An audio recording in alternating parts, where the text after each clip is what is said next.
नमस्कार दोस्तों, इस वीडियो में मैं आपको शिव महापुराण के 29वां अध्याय की कथा सुनाने जा रही हूँ। तो चलो कथा शुरू करते हैं। यदि किसी भी कारणवश आपने व्रत नहीं भी किया है तो भी आप सभी भक्तजन एक बार कथा को जरूर सुनिएगा। कथा को सुनने मात्र से भी पूर्ण फल की प्राप्ति होती है।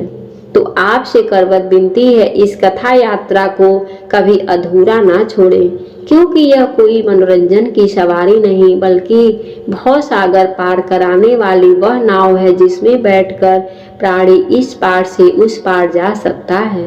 ध्यान रखिएगा, कथा को पूरा अवश्य सुनिएगा। तो आइए आज की कथा प्रारंभ करते हैं। नारद जी बोले, हे ब्राह्मण, हे विधे, हे महाभाग, इसके बाद फिर क्या हुआ?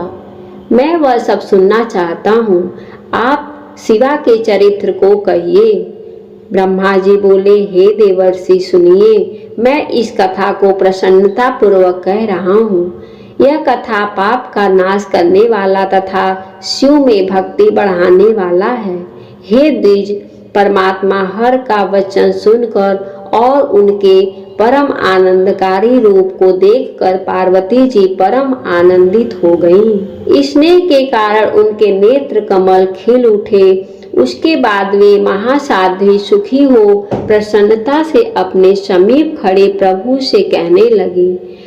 पार्वती बोली, हे देवेश, आप तो मेरे नाथ हैं। क्या आप इस बात को भूल गए कि मेरे ही निमित्त आपने दक्ष के यज्ञ का विनाश किया था? यद्यपि आप तो वही हैं, किंतु मैं देवताओं की कार्य सिद्धि के लिए मैना से पुनः उत्पन्न हुई हूँ। हे देवेश, हे देवतागण, तारक असुर से इस समय अत्यंत पीड़ित हो रहे हैं। हे देवेश, यदि आप प्रसन्न हैं और यदि मुझ पर कृपा करना चाहते हैं तो हे महेशान, हे प्रभु, आप मेरे पति बनिए और मेरा वचन मानिए। इस समय आप मुझे पिता के घर जाने की आज्ञा दें। अब आप अपना विशुद्ध और उत्कृष्ट यश जगत में प्रसिद्ध करें। हे नाथ, हे प्रभु, अनेक लीलाओं को करने वाले आपको भिक्षु बनकर मेरे पिता के पास जाना चाहिए और उनसे मुझे मांगना चाहिए। आपको अपने यश का लोक में विस्तार करके ऐसा उपाय करना चाहिए जिससे मेरे पिता का गृहस्थ आश्रम में सफल हो जाए। ऋषियों ने मेरे पिता को समझा दिया है, इसलिए बंधुजनों एवं परिवार से युक्त मेरे पिता आपकी बात निसंदेह मान जाएंगे। पूर्व समय में जब मैं दक्ष की कन्या थी, उस समय भी मेरे पिता ने मुझे आपको ही दिया था, किंतु उस समय आपने यथोक्त विधि से मुझसे विवाह नहीं किया था। उस समय मेरे पिता दक्ष ने विधि पूर्वक ग्रहों का पूजन नहीं किया था। उन ग्रहों के कारण ही विवाह में विघ्न हुआ। अतः हे प्रभु, हे महादेव, देवताओं की कार्य सिद्धि के लिए आप यथोक्त रीति से मेरे साथ विवाह कीजिए। विवाह की जो विधि है उसे अवश्य करना चाहिए, जिससे हिमवान जान ले कि मेरी पुत्री ने उत्तम तपस्या किया है। ब्रह्मा जी बोले, यह वचन सुनकर सदाशिव अत्यंत प्रसन्न हो गए और वे हंसते हुए प्रेम पूर्वक पार्वती से यह वचन कहने लगे। शिव जी बोले, हे देवी, हे महेशानी, मेरी उत्तम बात सुनो। जिससे विवाह में किसी प्रकार की बाधा न हो, वैसा उचित मंगल कार्य करो। हे भामिनी, इस जगत में ब्रह्मा आदि से लेकर जितने स्थावर तथा जंगल पदार्थ दिखाई पड़ते हैं, उन्हें अनित्य तथा नश्वर समझो। यह एक निर्गुण ब्रह्म ही सगुण रूप धारण कर अनेक रूप में परिवर्तित हो गया है। यही स्वयं अपनी सत्ता से प्रकाशित होते हुए भी पर प्रकाश से युक्त हो गया है। हे देवी, मैं सदा स्वतंत्र हूँ, पर तुमने मुझे परतंत्र बना दिया है, क्योंकि सब कुछ करने वाली महामाया प्रकृति तुम ही हो। हे संपूर्ण जगत माया के द्वारा रचित है और सर्वोत्तमा परमात्मा ने अपनी श्रेष्ठ बुद्धि के द्वारा इसे धारण कर रखा है। सभी पवित्र आत्माएं जो परमात्मा के स्वरूप को प्राप्त कर चुकी हैं और सदा मेरे साथ अभेद भाव से रहती हैं, उनसे तथा अपने गुणों से यह संसार घिरा हुआ है। हे देवी, इस जगत में तुम्हें छोड़कर न तो कोई ग्रह है न तो कोई ऋतु है। हे वर्णिनी, तुम शिव के लिए ग्रहों की बात क्यों करती हो? हम दोनों भक्तों के लिए भक्त वत्सलता वश गुण कार्य के भेद से प्रकट हुए हैं। रज सत तथा तमोमयी तुम सूक्ष्म प्रकृति हो, निरंतर जगत के कार्य में दक्ष हो और सगुण तथा निर्गुण रूप वाली हो। हे सुमेधे, सभी प्राणियों की आत्मा में ही मैं हूँ। मैं सर्वथा निर्विकार तथा निरीह होकर भी भक्तों के लिए ही शरीर धारण करता हूँ।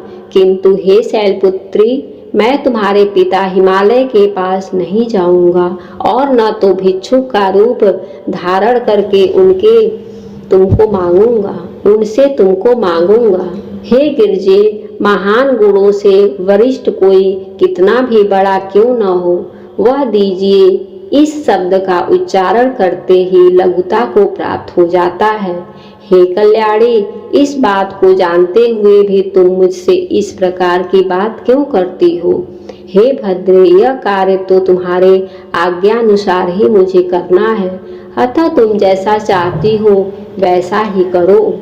ब्रह्मा जी बोले। उनके द्वारा यह कहे जाने पर कमल के समान नेत्रों वाली साध्वी महादेवी भक्ति पूर्वक शंकर जी को बार बार प्रणाम कर उनसे पुनः कहने लगी। पार्वती बोली, हे महेश्वर, आप आत्मा है और मैं प्रकृति हूँ, इसमें संदेह नहीं करना चाहिए। हम दोनों स्वतंत्र एवं गुण रहित होकर भी भक्त के वश में होकर सगुण रूप धारण करते रहते हैं। हे शंभो, हे प्रभु, आपको मेरी बात प्रयत्न पूर्वक मान लेनी चाहिए। अतः हे शंकर, आप हिमालय से याचना कीजिए, मुझे सौभाग्य प्रदान कीजिए। हे महेश्वर, आप मुझ पर दया करें, मैं आपके नित्य भक्त हूँ। हे मेरे नाथ, मैं सदा जन्म जन्मांतर की आपकी पत्नी हूँ। आप ब्रह्मा और ब्रह्म परमात्मा निर्गुण प्रकृति से परे, विकार रहित, इच्छा रहित, स्वतंत्र तथा परमेश्वर हैं। तथापि भक्तों के उद्धार के लिए आप सगुण रूप धारण करते हैं। आप आत्मपरायण होकर भी विहार करने वाले तथा नाना प्रकार की लीलाओं में निर्गुण हैं। हे महादेव, हे महेश्वर, मैं आपको सर्वथा जानती हूँ। हे सर्वज्ञ, बहुत कहने से क्या प्रयोजन, आप मुझ पर दया कीजिए। हे नाथ, आप अद्भुत हैं, लीला कर संसार में अपने यश का विस्तार कीजिए, जिसका गान करके आपके भक्त इस संसार रूपी समुद्र से अनायास ही पार हो जाएं। ब्रह्मा जी बोले। इस प्रकार कहकर गिरजा शंकर जी को बारंबार हाथ जोड़कर सिर झुकाकर प्रणाम करके मौन हो गई। पार्वती ने जब इस प्रकार कहा तब लोक विडंबना के निमित्त शंकर जी ने हंसते हुए प्रसन्न होकर ऐसा ही होगा कहकर वे वैसा ही करने के लिए उसके बाद वे शंभु प्रसन्न हो अंतर ध्यान हो गए और काली के विरह से अनिकृष्ट चित्त वाले वे कैलाश को चले गए। वहां जाकर उन महेश्वर ने परम आनंद में निमग्न हो गए। यह सारा वृत्तांत नंदीश्वर गणों को बताया। इस वृत्तांत को सुनकर वे संपूर्ण वैरव आदि गण भी बहुत ही सुखी हुए और महान उत्सव करने लगे। हे नारद, उस समय वहां महामंगल होने लगा, सबका दुख दूर हो गया और रुद्र की भी परम प्रसन्नता हुई। आज की कथा यहीं समाप्त हुई। इसके आगे की कथाएं और भी रोचक होने वाली है। अगर आपने इन कथाओं को अंत तक सुना है तो आप सबको विशेष धन्यवाद।